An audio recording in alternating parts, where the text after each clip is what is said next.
A huge pleasure to welcome to the show consumer economist Tendani Mantshimuli. Tendani, good morning to you. It's so tempting to haul out the credit card over December and spend money, isn't it? Definitely it is, but if you remember, throughout the year, analysts have been talking about the fact that consumption expenditure can only be partly financed by unsecured lending because, as you mentioned earlier, disposable income is not growing since the economy is weak.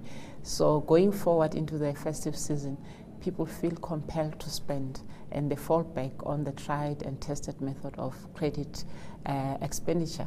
And those who still have their credit cards not maxed will still go on doing that. And the problem is when you come back in January, you have to come back to the reality that the month is longer. January is normally longer than most months simply because you spent money. I don't think it's advisable to say people shouldn't spend. People need to spend because they've worked hard throughout the year. Fortunately, for those who have a 13th check coming through, that is an ideal time to spend it, just to thank yourself for working so hard. But you need to do that conscious of the fact that going into 2013, the year is going to be very, very difficult for consumers. And January, for a lot of people, Tendani, is also particularly long because some people get paid quite a bit earlier in December as well. So you've got to add those extra perhaps 1 or 2 weeks.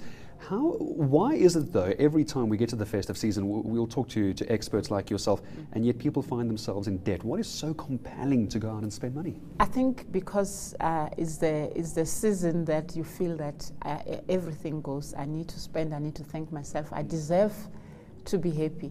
And nobody's disputing that. The fact is, as you mentioned, the fact that you get paid on the 20th maybe or the 15th of the month, your bond payment comes through the first of the month, of the following month, your car payment comes through, then people tend to forget those things. And once you miss a payment, like a car payment or a bond repayment, catching up on that is very, very difficult. These things happen every year, but somehow you just seem to think that something is going to happen and somehow I'll get through to it. So I think you just need to be sober, take care of those necessities, and then spend the rest. While you go on holiday, your accounts don't go on holiday with you. They still go off every single month, as they should do as well.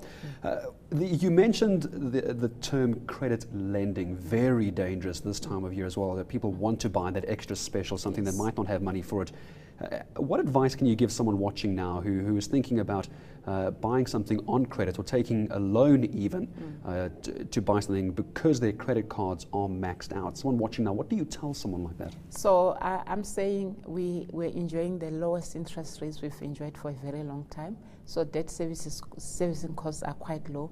However, when you do take that loan to go on holiday with the family, do so and factor into the fact that salary increases are not going to be wonderful in 2013.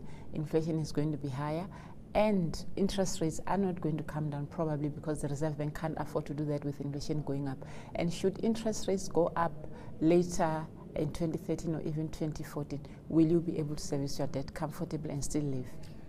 The issue, of course, is while for the consumer it's wise to not spend money, we were discussing that before I even came to our interview, is the economy depends greatly on the sales that take place during December as well. What sort of problems do you foresee for the economy if people take heed and don't spend as much as they want to? So the numbers that came out yesterday when retail figures plunged, definitely not good news for the economy, especially because it comes alongside a decline in mining and slowdown in manufacturing.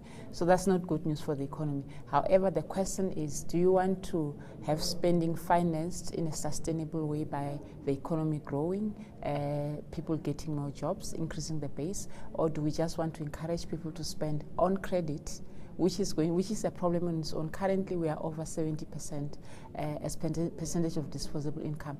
I don't think spending on credit is sustainable to support growth. Even if it's going to support growth in the short term, it's not sustainable in the long run. Tendani, been a huge pleasure talking to you as well. All the best to you and yours for the festive season as well. Some wonderful advice coming from Tendani this morning. Consumer economist from Liberty Life, Tendani Mantshimuli, joining us to give us some advice ahead of the festive season. It's so tempting, isn't it, just to buy that extra little something. Here's some advice. Don't do it. Not a good idea. You're going to pay for it later, believe me.